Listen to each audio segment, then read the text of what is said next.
കോൺഗ്രസ് നേതാവും എംപിയുമായ ശശി തരൂർ കേരളത്തിന്റെ വ്യവസായ മുന്നേറ്റത്തെ പ്രശംസിച്ചതിൽ വി.ഡി. സതീശനും രമേശ് ചെന്നിത്തലയും ഇങ്ങനെ അസഹിഷ്ണുത പ്രകടിപ്പിക്കുന്നത് എന്തിനാണെന്നാണ് ഒരു കൂട്ടം നേതാക്കൾ ഉന്നയിക്കുന്ന ചോദ്യം.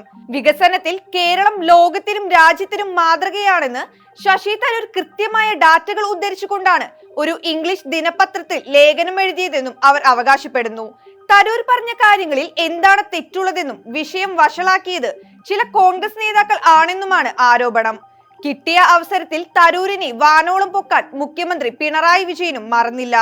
കേരളത്തിലെ വ്യവസായ വികസനത്തെ കുറിച്ച് ശശി തരൂർ യാഥാർത്ഥ്യം പറഞ്ഞപ്പോൾ കോൺഗ്രസ് വസ്തുതകൾ മറച്ചുവെക്കുകയാണെന്ന് മുഖ്യമന്ത്രി പിണറായി വിജയൻ പറയുമ്പോൾ പിണറായി സർക്കാരിന്റെ വ്യവസായ നയത്തെ പാടിപ്പുകഴ്ത്തുന്നവർ സൗകര്യപൂർവ്വം മറക്കുന്ന ചില പേരുകളുണ്ട്. നാട്ടിൽ സംരംഭത്തിനായി വന്ന് സർക്കാരിന്റെ തലതിരിഞ്ഞ നയങ്ങളുടെ പേരിൽ ജീവനൊടുക്കേണ്ടി വന്ന സുഗതനും സാജനും. ശശി തരൂർ കേരളത്തിലെ വ്യവസായ അന്തരീക്ഷത്തെ പുകഴ്ത്തുമ്പോൾ ഈ പേരുകൾ ഓർക്കണമെന്നായിരുന്നു കോൺഗ്രസ് നേതാക്കൾ കുറ്റപ്പെടുത്തിയത്. സംരംഭകരായ പ്രവാസി മലയാളികളിൽ നിന്ന് നിക്ഷേപങ്ങൾ ആകർഷിക്കാനാണ് 2017 ജനുവരിയിൽ ലോക കേരള സഭ എന്ന പരിപാടി സർക്കാർ ആരംഭിച്ചത്. 10 കോടി മുടക്കി പിണറായി സർക്കാർ നടത്തിയ ഈ മാമാങ്കം കഴിഞ്ഞതിന്റെ പിറ്റേ ദിവസമാണ് ഒരു പ്രവാസി വ്യവസായി കയറിൽ തൂങ്ങിയ സംഭവം ഞെട്ടലോടെ കേരളം കേട്ടത്. നിക്ഷേപം നടത്താൻ വരുന്ന പ്രവാസികൾക്ക് എല്ലാ സഹായവും സർക്കാർ നൽകുമെന്ന് മുഖ്യമന്ത്രി പിണറായി വിജയൻ പറയുന്നത് പതിവാണ്. ആ കേരളത്തിലാണ് ജീവിക്കാൻ ഒരു വർക്ക്ഷോപ്പ് തുടങ്ങാൻ വന്ന പ്രവാസി മലയാളിയുടെ ജീവിതം ഒരു മുഴം കയറിൽ അവസാനിപ്പിക്കേണ്ടി വന്നത്. ഇതുകൊണ്ടും കഥ അവസാനിച്ചില്ല. വ്യവസായ സംരംഭകത്വത്തിനായി ജീവത്യാഗം നടത്തേണ്ടി വന്ന പുനലൂരിലെ സുഗതന്റെ മരണം കഴിഞ്ഞ് 2 വർഷം പിന്നിട്ടപ്പോൾ മറ്റൊരു പ്രവാസി വ്യവസായി കൂടി കയറിൽ തൂങ്ങിയാടി. അതും ഇടതു ഭരണകക്ഷിയുടെ നെറികേടിന്റെ പേരിൽ. കണ്ണൂരിലെ ആന്തൂർ സ്വദേശിയായ സാജൻ പാറയിലായിരുന്നു ആ ഹതഭാഗ്യൻ.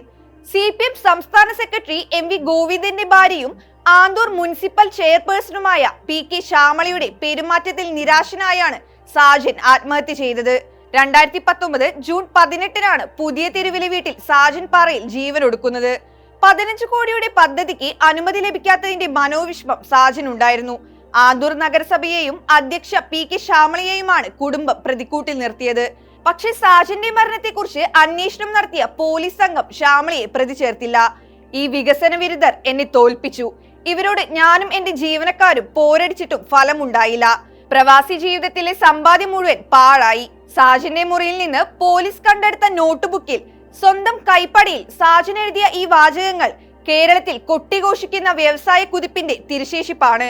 സാജന്റെ മരണം സൃഷ്ടിച്ച നാണക്കേടിൽ നിന്ന് തലയൂരാൻ സർക്കാരും CPM-ഉം കൊണ്ടുപിടിച്ച് ശ്രമിക്കുന്നതിനിടെ സാജന്റെ ഭാര്യയ്ക്കെതിരെ ദേശാഭിമാനി പത്രം 1-ാം പേജിൽ വ്യക്തിഹത്യ തുടർന്നാൽ താനും കുഞ്ഞുങ്ങളും ആത്മഹത്യ ചെയ്യുമെന്ന് പറഞ്ഞതോടെയാണ് പാർട്ടി പത്രം അടങ്ങിയത്. കേരളത്തിലെ മികച്ച വ്യാവസായിക അന്തരീക്ഷമെന്ന് കണക്കുകൾ നിരത്തി പ്രശംസിക്കുന്ന ശശി തരൂർ ഇതൊന്നും അറിഞ്ഞില്ല എന്ന ചോദ്യമാണ് കോൺഗ്രസുകാർ ഉയർത്തുന്നത്. എഴുതിയതിനെ വീണ്ടും വീണ്ടും ന്യായീകരിക്കുന്ന തരൂർ സാജന്റെയും സുഗതന്റെയും മരണത്തിൽ കൂടി അഭിപ്രായം പറയണമെന്നാണ് ആവശ്യം ഉയരുന്നത്. തദ്ദേശ തിരഞ്ഞെടുപ്പിലെ UDF വിജയപ്രതീക്ഷയെ തരൂരിന്റെ വാക്കുകൾ കുരുതി കൊടുക്കുമോ എന്നാണ് ഇനി അറിയാനുള്ളത്. കേരളത്തിലെ ഇടത് സർക്കാരിനെയും മോദിയെയും പ്രകീർത്തിച്ച ശശി തരൂരിനെ അതിരൂക്ഷമായി വിമർശിച്ചിരിക്കുകയാണ് കോൺഗ്രസ് മുഖപത്രം വീക്ഷണം. തദ്ദേശ തിരഞ്ഞെടുപ്പിലെ UDF-ന്റെ വിജയപ്രതീക്ഷയെ കുരുതി കൊടുക്കരുതെന്ന് മുഖപ്രസംഗത്തിൽ പറയുന്നു. വെളുപ്പാങ്കാലം മുതൽ വെള്ളം കോരിയിട്ട് സന്ധ്യയ്ക്ക് കുടമുടയ്ക്കുന്നത് പരിഹാസ്യമാണ്. സർക്കാർ വിരുദ്ധ വികാരം ആളിപ്പടരുമ്പോൾ അതിന് ഊർജം പകരേണ്ടവർ തന്നെ അത് അണയ്ക്കാൻ വെള്ളം ഒഴിക്കരുതെന്നും വീക്ഷണം വിമർശിക്കുന്നു. തരൂർ ഇനി പാർട്ടിയിൽ കാണുമോ അതോ തരൂരിനെ പാർട്ടി തന്നെ അടിച്ചോടിപ്പിക്കുമോ എന്നതും ഒരു ചോദ്യചിഹ്നമാണ്.